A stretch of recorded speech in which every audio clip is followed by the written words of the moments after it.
Oma, opa, om, tante, dan kakak semuanya. Ini Joshua Setiawan dari Bali. Kita jumpa lagi dalam Fresh Juice hari Sabtu 7 Agustus 2021. Hari ini kita akan mendengarkan bacaan dan renungan yang akan bawakan oleh Romo Rudi Rekatujati OMI dari Jakarta. Selamat mendengarkan ya.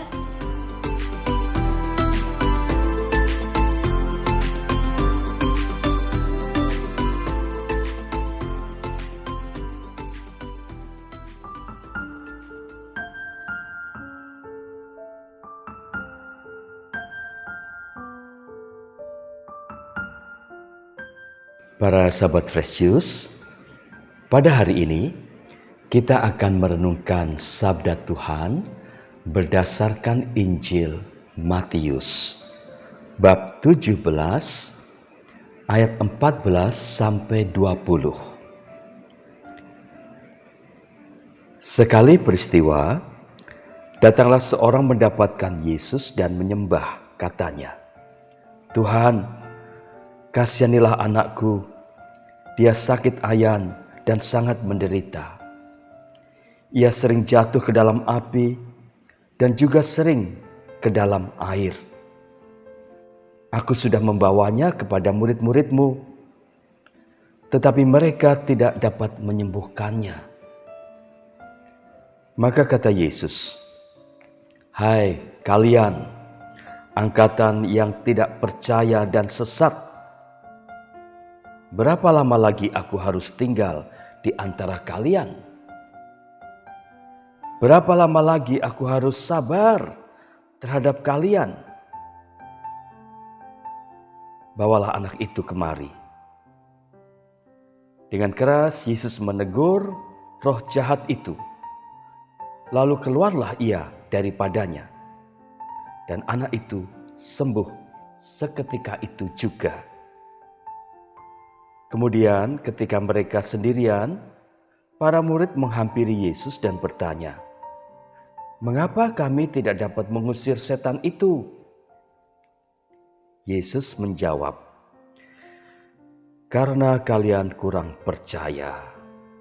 Sebab aku berkata kepadamu, sungguh, sekiranya kalian mempunyai iman sebesar biji sesawi saja, kalian dapat berkata kepada gunung ini, pindahlah dari sini ke sana, maka gunung ini akan pindah, dan tiada yang mustahil bagimu."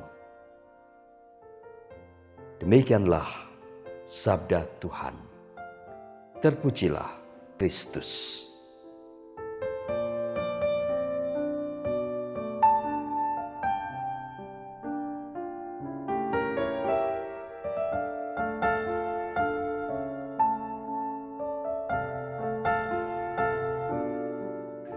Para sahabat Fresh Juice, dalam Injil tadi kita mendengar para murid yang bertanya kepada Tuhan Yesus, "Mengapa kami tidak dapat mengusir setan itu?" Dan Tuhan menjawab mereka, "Ya, karena kamu kurang percaya. Sebab aku berkata kepadamu, sesungguhnya sekiranya kamu mempunyai iman sebesar biji sesawi saja, kamu dapat berkata kepada gunung ini, pindah dari tempat ini ke sana, maka gunung ini akan pindah dan takkan ada yang mustahil bagimu." Para sahabat, siapa di antara kita yang pernah mampu mengusir setan? Bila Anda pernah melihat film eksorsisme atau film tentang Padre Pio yang sedang bergulat melawan roh jahat, melawan setan, Anda akan tahu bahwa dalam lingkungan gereja Katolik, ternyata mengusir setan bukanlah pelayanan yang sederhana, yang setiap pastor atau tokoh sebuah persekutuan doa atau ulama yang akan mampu melakukannya. Selain diperlukan perutusan atau izin khusus dari otoritas gereja untuk pelayanan ini, yang dipilih atau ditugaskan adalah seorang yang memang dinilai unggul atau kuat dalam imannya.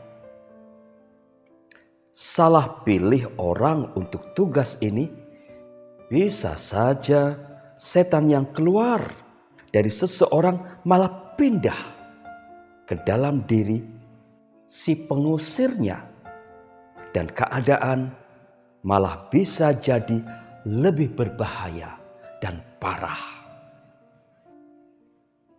Lagi pula, para setan itu punya nama loh. Misalnya Legion, Beelzebul, dan lain-lain. Maka bukan setiap suara aneh yang keluar dari bibir seseorang yang sedang didoakan berarti itu suara setan atau roh jahat yang tinggal di dalam diri orang yang bersangkutan.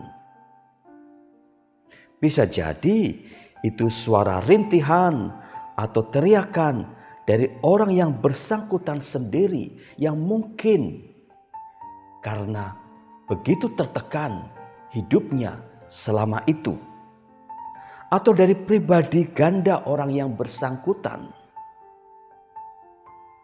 Maka kalau ketemu kejadian seperti itu, kalau Anda berani, coba ditanya dulu siapa namanya, supaya kita jadi tahu identitasnya palsu atau asli.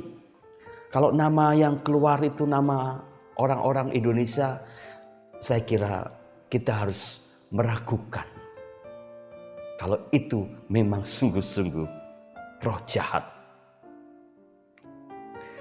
Tetapi para sahabat, satu hal yang lebih penting untuk kita refleksikan berdasarkan Injil hari ini adalah sebesar apa iman dalam diri kita masing-masing. Tampaknya di antara kita dari dulu hingga sekarang, orang yang mempunyai iman sebesar biji sesawi tidaklah banyak. Dengan kata lain, kebanyakan dari kita, termasuk saya, imannya tergolong masih sangat-sangat kecil, lebih kecil daripada biji sesawi. Para sahabat, perlu kita ingat bahwa iman beserta karunia tertentu yang kita miliki, kalau ada, bukanlah untuk gagah-gagahan atau membuat seseorang menjadi sombong karena merasa sakti atau lebih hebat dibandingkan orang lain. Pandemi saat ini bisa menjadi ujian bagi kita untuk tetap beriman dengan rendah hati. Pandemi telah membuat kita tidak bisa lagi secara rutin menghadiri Ekaristi offline. Barangkali misa yang live streaming di YouTube saja bolong-bolong diikuti. Mungkin hanya sesaat diintip. Pandemi juga tidak serta-merta membuat kita mempunyai lebih banyak waktu untuk berdoa atau membaca kitab suci, apalagi untuk ikut secara offline dalam pelayanan maupun kegiatan kelompok rohani tertentu. pandemi bisa membuat kita justru larut dalam hobi-hobi pribadi tertentu.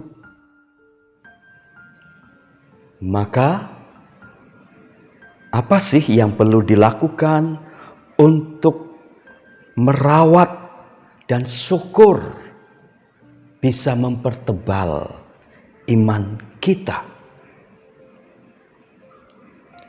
Yang pertama, mohon rahmat iman. Di dalam doa, kita sering mohon kepada Tuhan supaya imanku menjadi tambah mendalam, kuat, dan besar. Ya Tuhan, bantulah aku, semoga imanku makin kuat. Yang kedua, mempunyai devosi tertentu. Misalnya, doa rosario, berdoa di depan Gua Maria, adorasi sakramen Maha Kudus, dan lain-lain. Devosi dapat membantu relasi dan cinta kita dengan pribadi tertentu, seperti Tuhan Yesus atau Bunda Maria, makin dekat, makin kuat. Ada istilah dalam bahasa Inggris yang berbunyi, witing tresno jalaran soko kulino. Menjadi mengasihi, mencintai karena sering bersama-sama. Dan yang ketiga, Santo Yakobus pernah berkata dalam suratnya pada bab 2 ayat 17 sampai 18. Jika iman itu tidak disertai perbuatan, maka iman itu pada hakikatnya adalah mati. Tetapi mungkin ada orang berkata, padamu ada iman dan padaku ada perbuatan. Aku akan menjawab dia, tunjukkanlah kepadaku imanmu itu tanpa perbuatan, dan aku akan menunjukkan kepadamu imanku dari perbuatanku.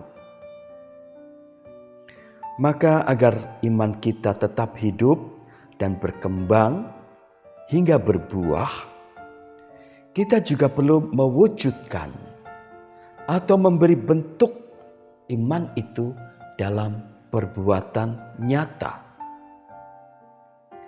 Beriman itu bukan bersikap pasif seperti orang hanya duduk untuk menanti kedatangan kereta atau pesawatnya. Beriman itu bersikap aktif, artinya kita bergerak dan berkegiatan. Misalnya, kita mau terjun dan terlibat dalam pelayanan. Kita beramal, kita ikut bakti sosial, kita menjalani perkawinan dengan setia meski kadang penuh tantangan juga, dan lain-lain. Para sahabat, kiranya itulah hal-hal yang bisa kita usahakan sebaik-baiknya untuk menjaga dan merawat iman kita. Sebuah cerita pemanis renungan untuk hari ini.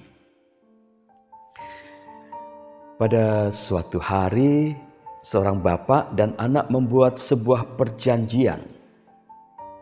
Sang bapak akan membelikan Denny, anaknya, yang akan kuliah di kota Jogja, sebuah sepeda motor bila Denny mau membaca kitab suci setiap hari, lalu ikut misa setiap minggu, dan mau memotong rambutnya yang gondrong sebahu itu.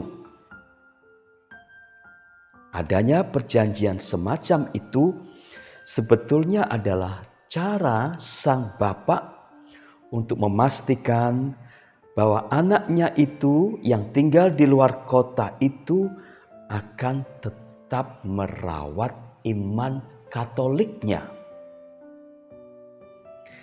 Ketika mendengar bahwa Denny sudah mempunyai kebiasaan membaca kitab suci dan hadir dalam misa minggu, sang bapak itu tidak menunda-nunda lagi untuk mengirim uang buat membeli sepeda motor yang pernah dia janjikan. Namun setelah beberapa hari, sang bapak itu menjadi sadar bahwa ternyata Denny masih belum memotong rambutnya. Hal itu diketahui dari foto Denny di atas motornya yang menjadi viral di WA grup keluarga. Ketika sang bapak menanyakan hal itu, Denny memberikan jawaban sambil tersenyum. Begini ayah, di kitab suci aku kan baca bahwa Tuhan Yesus pun mempunyai rambut yang panjang. Oh ya? Jawab sang bapak keheranan. Karena sejauh ia sendiri pernah membaca Alkitab, ia tidak pernah menemukan informasi bahwa Yesus itu berambut panjang. Itu kan gambaran yang biasa muncul dalam lukisan-lukisan saja. Tetapi kalaupun demikian halnya, lanjut sang bapak, ada satu hal yang kamu tidak boleh lupa, yaitu bahwa Tuhan Yesus kemanapun dulu beliau pergi, beliau selalu berjalan kaki. Tidak pernah dikatakan bahwa dia naik sepeda motor. Denny hanya bisa tersenyum malu. Dia tidak pernah menyangka bahwa ayahnya tidak kalah cerdik dibandingkan dirinya. Sampai di sini perjumpaan kita hari ini para sahabat. Tuhan memberkati para sahabat Fresh Juice dimanapun berada. Amin. Oma, opa, om, tante, dan kakak semuanya, kita baru aja dengerin Fresh Juice 1-7 Agustus 2021. Makasih banget ya buat Romo Rudi untuk renungan hari ini. Sampai jumpa lagi semuanya ya. Dadah. Salam Fresh Juice.